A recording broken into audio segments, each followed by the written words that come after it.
if that's my truck or not.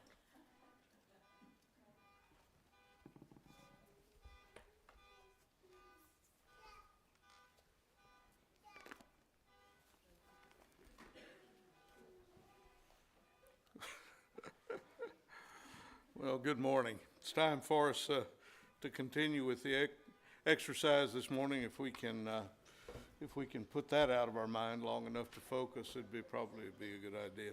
It's good to see all of you this morning. Welcome to our visitors. It is mine.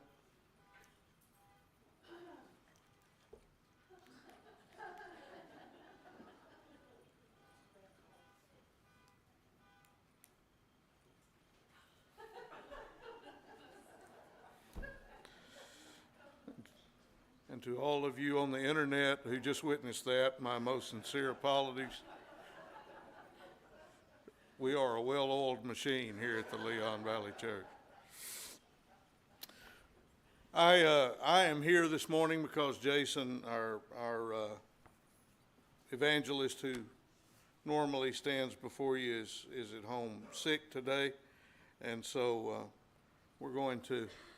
I'm going to do my best to provide a poor substitute for him this morning, and so bear with me, please, as we go through a study this morning. I appreciate Jimmy reading that verse this morning out of Mark, and we'll go back and revisit that scripture here momentarily. But I do want to make mention of the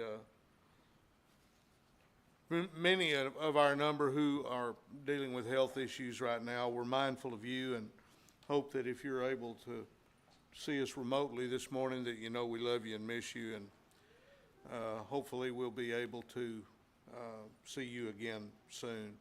We have others I know who are working and traveling, and so our own group is a little dispersed this morning, so we're glad to see those of you who are here, however. So let's look again momentarily into Mark, and I'd like to take just a moment here this morning and read a little bit more lengthy reading out of Mark chapter 5. So if you'd like to turn with me to Mark chapter 5 and verse 21, we'll begin there. And this is a lengthy reading, as I said, but I want to finish the chapter up, and we can talk about some of the issues that we see there. Beginning in verse 21, the Gospel according to Mark. And when Jesus had crossed over again in the boat to the other side, a great multitude gathered about him, and he stayed by the seashore.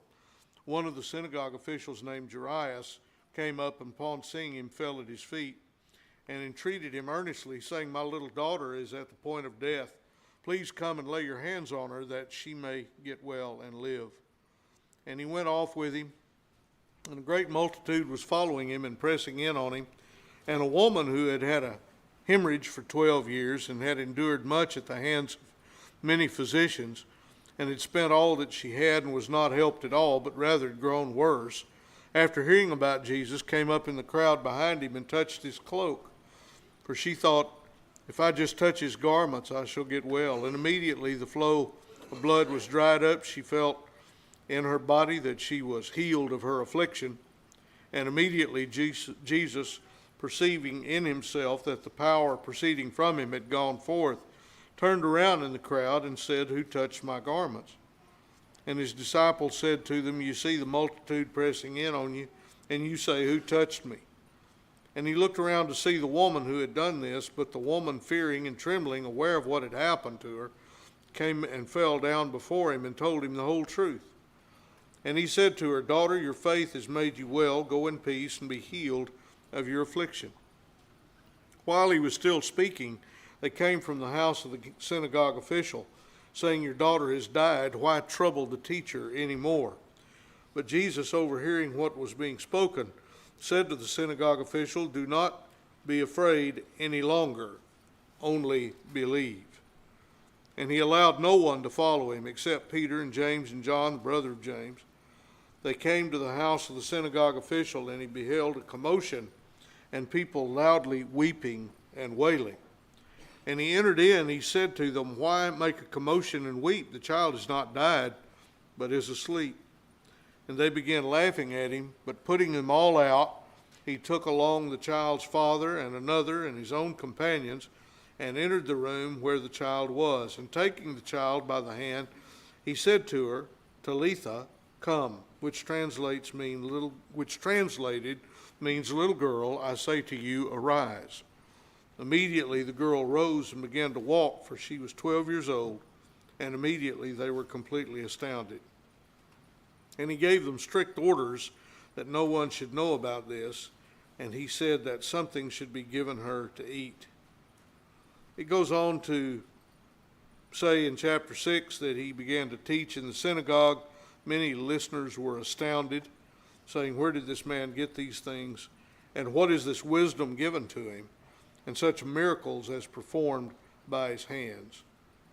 This story of this little girl, this 12-year-old girl, is poignant, it's touching, but it is very encouraging. And the reason that I wanted to start with it this morning is the title of this lesson, if there could be a title, I suppose, is simply Be Not Afraid. You and I live in a life surrounded by peril. The world around us is perilous. Our circumstances are perilous. Both physically, spiritually, emotionally, intellectually, we are challenged at many turns in today's world, challenged as to our faith, challenged as to whether we are to be safe physically and any number of other ways. The world around us is a constant churn of disconcerting information that can cause us to focus on risk rather than benefit. And in this simple story, we see in the context of one of the worst events that I think anyone could imagine, the loss of a young child, Jesus tells Jairus and those who were intimate to the circle very simply this: be not afraid, only believe. Biblical fear that we read about is like many other words in the Bible in that it depends on context as to what the word really means. Phobos is the Greek word from which our English word fear is derived. Should sound familiar to you. You know what phobia is. And so the idea of this fear that we read of in the Bible depends on context to tell us what kind of fear it is and whether the fear is appropriate or not. If you look, for example, in Peter's letter, Peter's first letter, chapter 2, we see that the word fear there means appropriate submissiveness. It can mean that we are appropriately submissive to legitimate authority. Be subject in all fear to your masters, Peter says. That is the Greek word phobos. Or in Philippians chapter 2, verse 12, we see work out your salvation with fear, again, phobos, and trembling.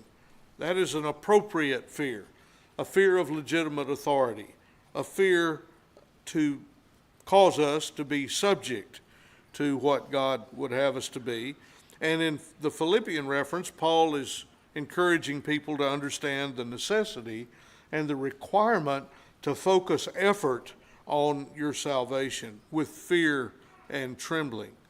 But it might also be the same word, an inappropriate dread or terror. In Hebrews 2 and verse 15, we read there that might deliver those who through fear of death were subject to slavery all of their lives. Let's turn there to get the context. This is Hebrews chapter 2, and we're going to pick up there just a verse or two prior to that reference. Verse 14. Since then the children share in flesh and blood, he himself likewise also partook of the same, that through death he might render powerless him who had the power of death, that is the devil. So we get the context here. Now the charge that is given to the reader is even more meaningful in verse 15. and might deliver those who through fear of death were subject to slavery all their lives. For assuredly he does not give help to angels, but gives help to the descendant of Abraham. Therefore he had to be made like his brethren in all things, that he might become a merciful and faithful high priest in things pertaining to God, to make propitiation for the sins of the people. And since he himself was tempted in that which he had suffered, he was able to come to aid of those who were tempted. Jesus was an encouragement and did not want people to be in fear of slavery as they had been under the old law, but instead be encouraged by this new covenant, by this new relationship associated with inheritance as heirs according to the promise, descendants of Abraham. So that's an inappropriate dread there. Don't be afraid of death like a slave. That's not the context anymore, the Hebrew writer says. Instead, be knowledgeable and faithful, understanding the mercy that has been provided. In 1 John chapter 4, verse 18, the reference is there is no fear in love. So if we love, then there's not fear associated with it. That's another example, same word, inappropriate fear.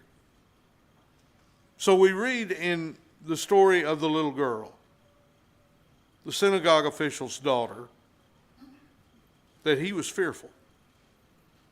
He was fearful of losing his daughter. Understandable, no doubt. But Jesus encourages him and other faithful there and reminds this individual in verse 43 or 34 to not be afraid, but believe. And this is an interesting story because Jesus immediately upon hearing this gets up and goes to try to aid this little girl, but he becomes distracted. He becomes distracted by this other incident.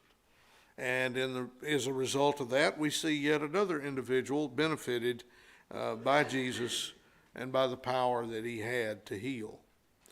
It's interesting to note that there's a number of these kinds of stories in the Bible. There's not that many, however, people risen from the dead. Jairus' daughter is somewhat unique in that there's only a handful of people that we read of, depending on how you count it, 9 or 10 in the entire Bible, of people miraculously raised from the dead. It goes all the way back into the old law, but we can read that Jesus does it. We even see that Peter does it, Paul does it. You'll remember in Paul's case, the individual when he was preaching in the upper room and in Acts, and the fellow fell out the window and died, and Paul fell upon him and brought him back to life, and he came back up and ate with them. That I'm not going to preach that long, by the way, so no one's at risk of physical death this morning, I hope. And we can't fall very far, even if you roll out of the pew, but that's what happened then. And so what we see is that in all these cases, though, in that story, among others, we see that there was a benefit to that particular story. And if we look in Acts chapter 20, we read of this story of Eutychus, and there he came back to life, as I said in verse 10, went back upstairs. But the interesting verse is verse 12 in that story, where it says, the people took the young man home alive and were greatly comforted. Greatly comforted. Dorcas was raised from the dead also by Peter. And as a result of that, this is found in Acts chapter 9. And toward the end of that story, in verse 42, we read that many people, as a result of it, believed in the Lord. And so these encouraging things, these wonderful examples, were encouraging to the people of the day. They should be encouraging to us as well. But let's look at why it should be encouraging. Why does this matter to you and I? Why, when faced with some of life's most difficult circumstances, should we be encouraged and should we be strengthened by the same principle be not afraid, only believe. Well, the teachings of the Bible, God's teachings, exceedingly rich with application. They mean one thing to the people of that day who witnessed that physical resurrection and who saw it as such an encouragement. But you see, the real message is not that, it's the application for us. And that is, very simply, regardless of how tough things are and what life and what difficulties we may live, and regardless of the loss we may endure, it's not the end of the story. There was no need for Jesus to rush to go to Jairus' daughter. He had something else that confronted him, this young woman or woman who had this lifelong or long-term illness. He stopped and had the opportunity to administer to her, and other people saw the input. And people came then and said, well, the girl has died. Why trouble the teacher any further? Only believe. Didn't matter how long the young girl had been dead. Story is a parallel in that regard to Lazarus. Remember the story of Lazarus and how they had essentially given up on Lazarus because he'd been there long enough that he had begun to putrefy and turn. The body had begun to corrupt. Didn't matter. It didn't matter to Jesus because it didn't matter to God. His power was sufficient to handle that situation. And you and I are not going to have a reasonable hope in today's life that if we die, that somehow miraculously we're going to be immediately raised to this earthly life. But that doesn't matter because that's not what the message is. It's not what the teaching is. The teaching is this death signals the end of nothing. Much greater blessings await. And so we see here, in this case and in many others, in verse 36, when Jesus says, be not afraid, only believe, that faith trumps fear. A sincere belief and an understanding that God is a God true to his promises. And as those who will inherit, heirs to that promise. This stuff really doesn't matter. It's not the end. Whatever we endure in life, it's just not the end. And I know that in today's world, it's very easy to forget that. It's easy for us to become focused on this moment and in this life and on whatever's happening to us right now. And I believe likewise that we train ourselves in today's world to think that we're not supposed to feel pain, that we shouldn't have to endure loss, that loss and disadvantage and pain is patently unfair and we shouldn't have to endure it. And the fact is that's not biblical either. And we rush to try to figure out a way to stop the pain instead of going into God's word to learn how to live with the pain and how to benefit from it and how to persevere through it. And so the difficulties that we endure, and everyone in this room has endured difficulties, some more than others, but every one of us will suffer loss, and every one of us will confront even physical death. And when we do, it behooves us to remember, if we believe and if we trust in God, we are to be not afraid, only believe. Faith defeats fear. 1 Peter chapter 3, verse 6. Thus Sarah obeyed Abraham, calling him Lord, and you have become her children if you do what is right without being frightened by any fear. Hebrews chapter 2, again, verse 14 through 15. Since then the children share in flesh and blood, he himself likewise also partook of the same, that through death he might render powerless him who had the power of death, that is the devil, and might deliver those who through fear of death were subject to slavery all their lives. Romans chapter 8, beginning in verse 12. So then, brethren, we are under obligation not to the flesh, to live according to the flesh. For if you are living according to the flesh, you must die.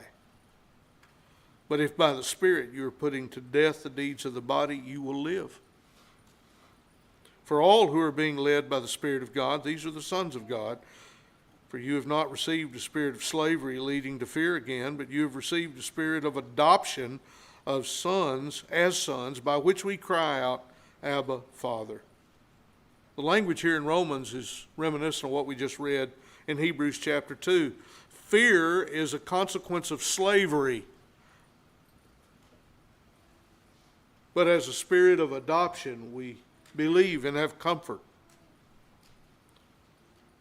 He says, we are children of God, in verse 17, and if children, heirs also, heirs of God and fellow heirs with Christ, if indeed we suffer with him, in order that we may be glorified with him. I know that it's very, very easy, and it's almost our preset to focus on the water in which we are boiling, like the proverbial frog. This is we're feeling this, we're in it. This is the hard part, we sometimes say. But the truth is, it's much more difficult if we have no hope. If we have the fear associated with slavery, then the difficulties of this life become unbearable. They become irresistible. They become oppressive and crushing. But you see, if we allow ourselves in that, we allow ourselves to turn away from where our real hope is. There is one certainty in life, and that is that you and I, each and every one of us in this room, will die. Physically, our bodies will crumble, some sooner than others.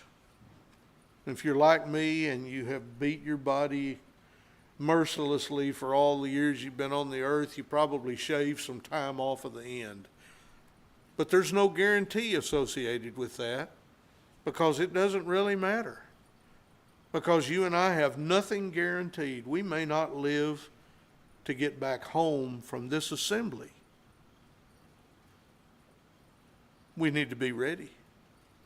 And we need to be happy in the knowledge that it's not the end. It's not the end of the story. In Hebrews chapter 13, verses 5 and 6, the writer reminds us there as to what God and Jesus said. He says, I will never desert you, nor will I forsake you. Goes on to say, so that we confidently say, the Lord is my helper, I will not be afraid. What shall man do to me? In Acts chapter 18, Paul was having a little bit of an issue himself. And we can read that if you'll turn with me to Acts chapter 18. I want to begin there in verse 9.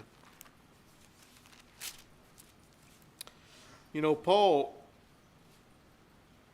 had a rough life himself. He was beaten and left for dead and shipwrecked and pursued and harassed, and it was just a difficult, very difficult existence, really. And let's back up to verse 5 of Acts chapter 18. It says, but when Silas and Timothy came down from Macedonia, Paul began devoting himself completely to the word, solemnly testifying to the Jews that Jesus was the Christ. And when they resisted and blasphemed, he shook out his garments, and he said to them, your blood be on your own heads, I am clean. From now on I shall go to the Gentiles. He departed from there and went to the house of a certain man named Titius Justus, a worshiper of God, whose house was next to the synagogue. And Crispus, the leader of the synagogue, believed in the Lord with all of his household, and many of the Corinthians, when they heard, were believing and being baptized. And the Lord said to Paul in the night by a vision, "Do not be afraid any longer." I'm going to stop there just for a second to say that Paul had reason to be afraid. He was not unreasonable for being fearful, because he'd been running for his life, he'd been challenged, he'd been chased, and it didn't get any better, frankly, after all of this. And there's no ridicule rightfully directed at Paul for being fearful. He had a right to be fearful. But Jesus in this vision said, "Don't be afraid any longer. Go on speaking and do not be silent." He said, "For I am with you, and no man will attack you in order to harm you, for I have many people in this city." The city to which he's referring is Corinth. And Corinth is one of those places where it was a melee there.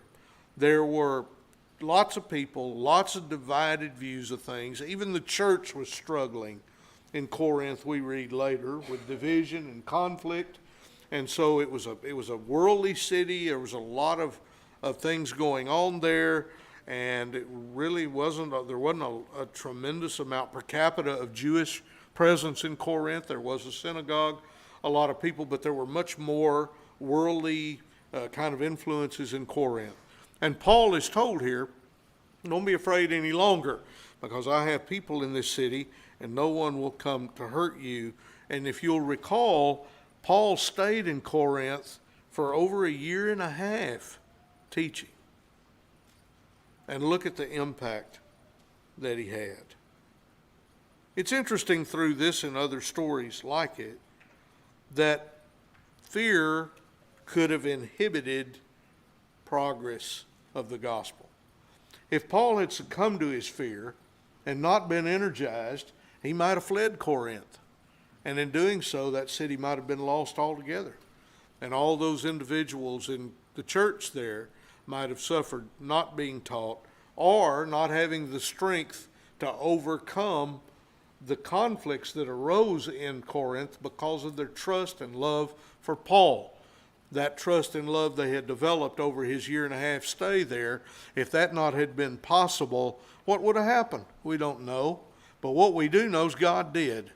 God understood the impact Paul would have on those people, and consequently his staying there with them benefited the cause of Christ many times over.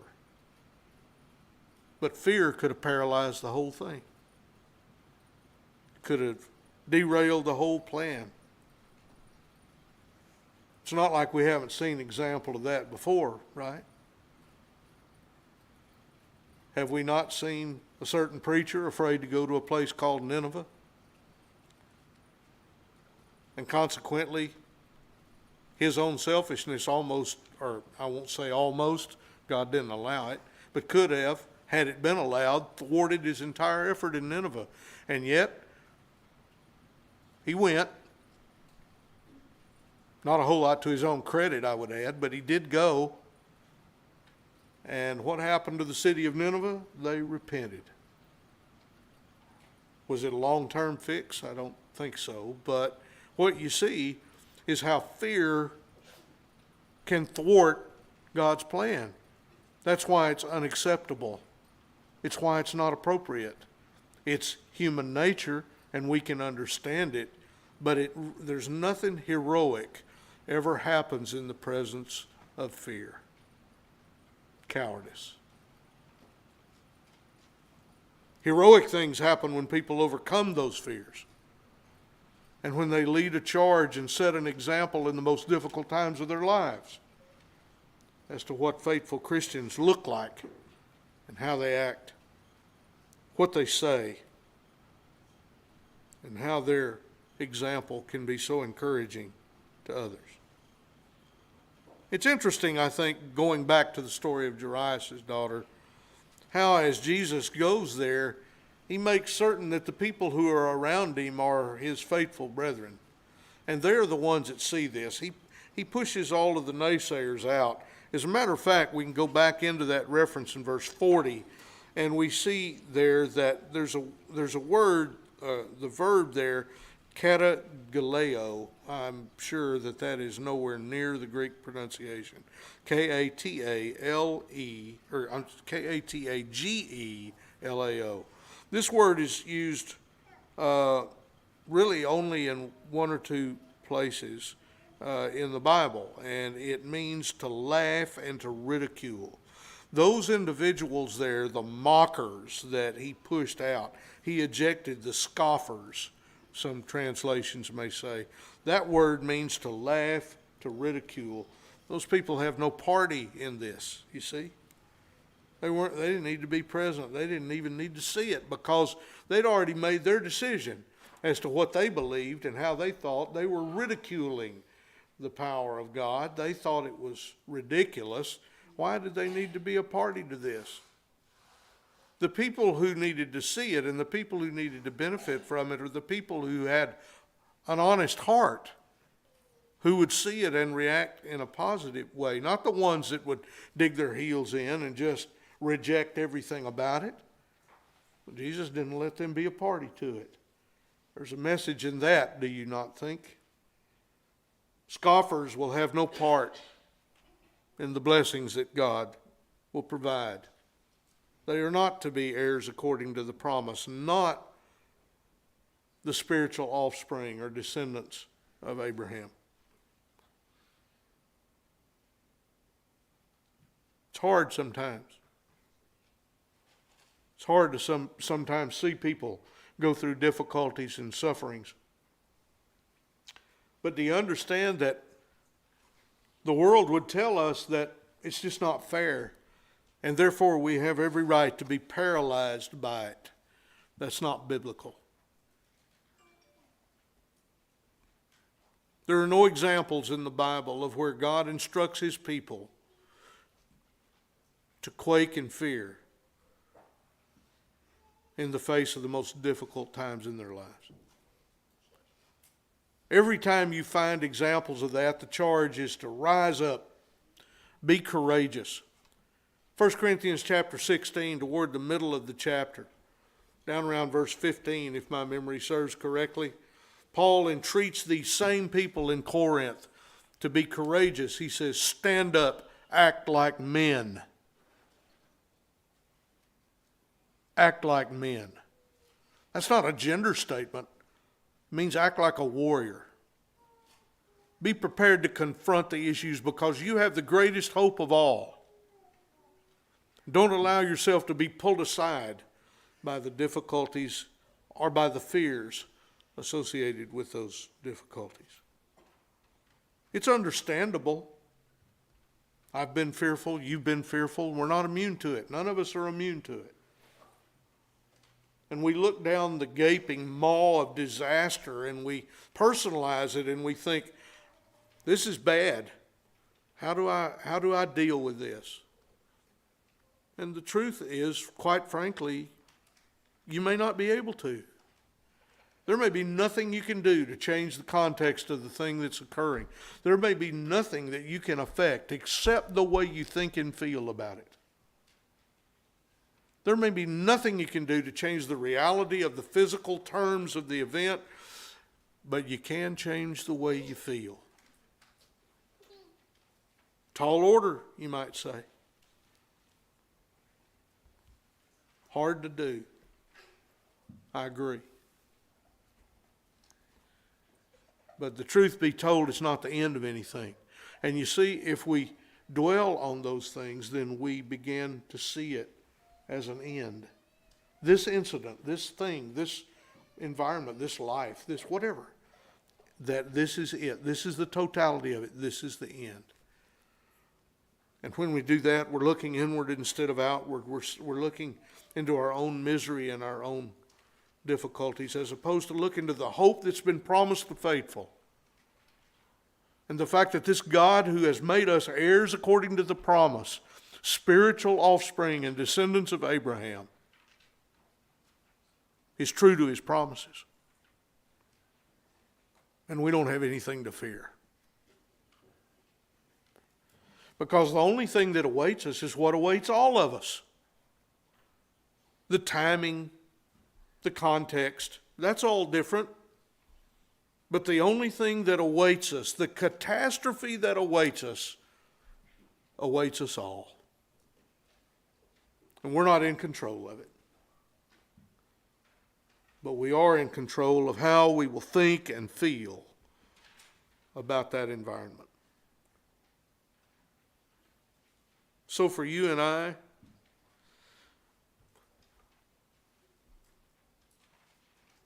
how wonderful is it that we don't have to be afraid? The world doesn't have that. That's why they don't understand it. That's why they're telling us that we're not supposed to feel pain, that we're not supposed to endure hardship, that we're not supposed to have difficulties in life. And if we are, we're being treated unfairly, and we need to anesthetize ourselves from those sensations. We can't suffer. We can't feel pain. We can't have that is not the human experience. It is not what God put into place. This world is not heaven. We can't make it heaven. This world is difficult. This world is painful. The things we endure are painful, and death awaits us all. But that's not the end of the story. It wasn't the end of the story for Jairus' daughter. It wasn't the end of the story for Lazarus, even in a physical way. But you see, those events occurred to teach us the reality of our spiritual, everlasting life. This world is not our home. This is not the end of the story. And the thing that awaits one of us awaits all of us. Physical death will come to us all. Unfair treatment in life will come to us all. Unsolvable, difficulties, difficult things confront us all. The timing and the context is different.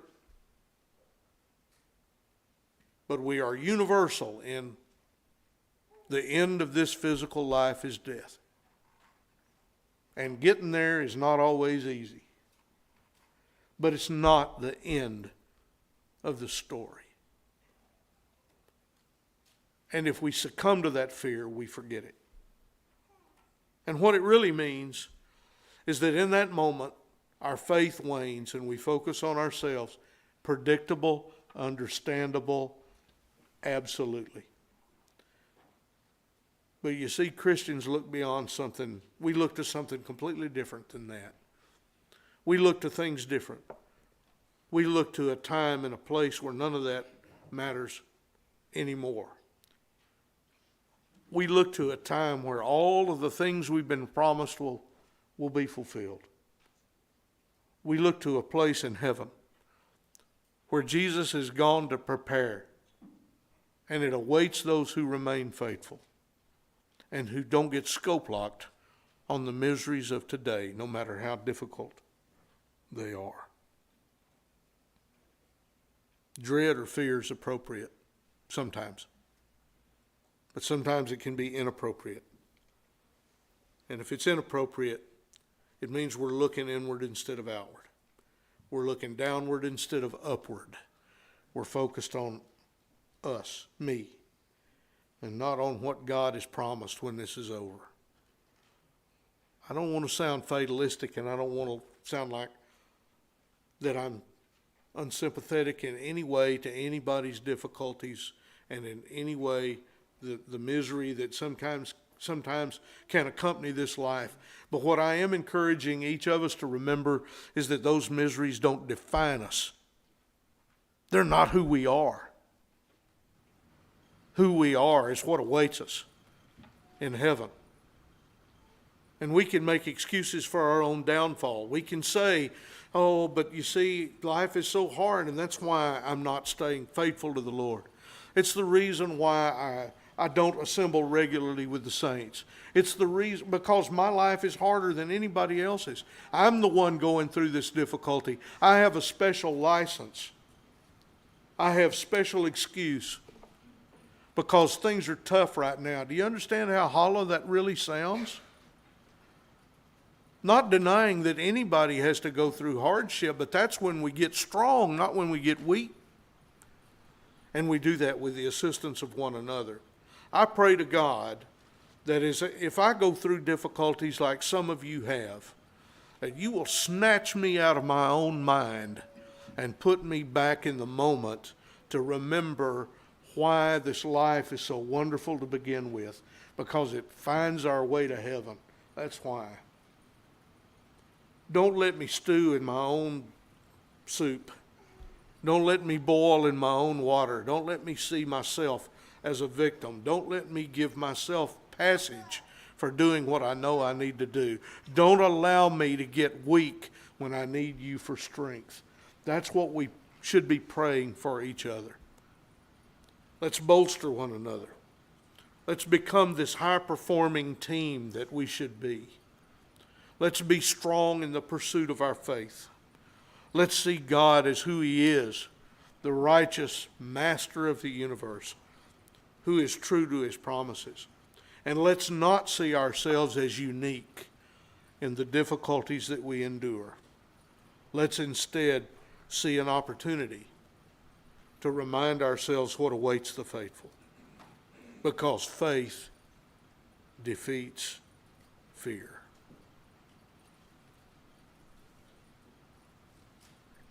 God loves you.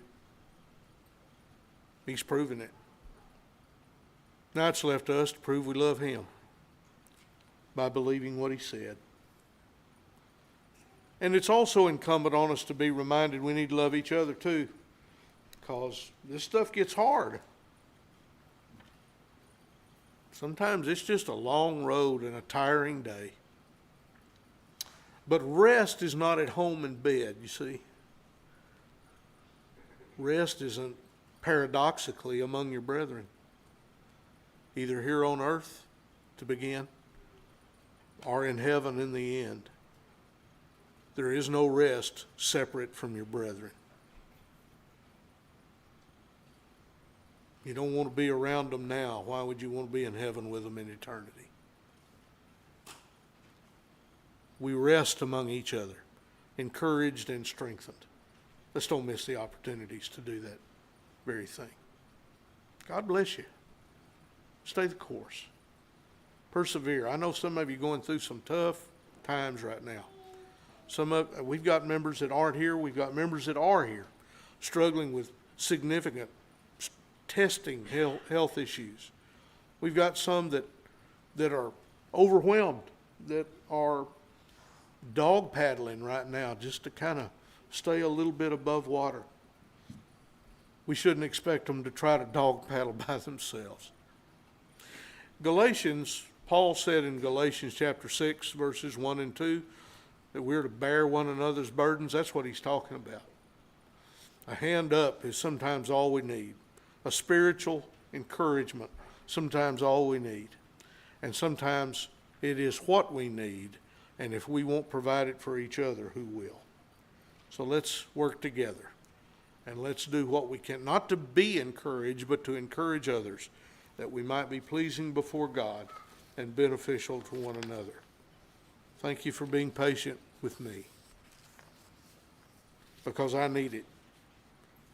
And I appreciate you more than I can ever say, because when times are tough, you've been the ones to be helpful, and I know you are to one another. Let's serve God, and let's be courageous in the effort, because faith defeats fear. Is there anything you need this morning? Do you need the prayers of your brethren? Do you need to remind yourself that strength and endurance is one of the things God requires of the faithful? You need the prayers of your brethren. Do you need to repent of sin? You have the opportunity to do so among those who love you and are concerned about you and who care for you. If we can help you in any way, please come forward while we stand and sing. Whosoever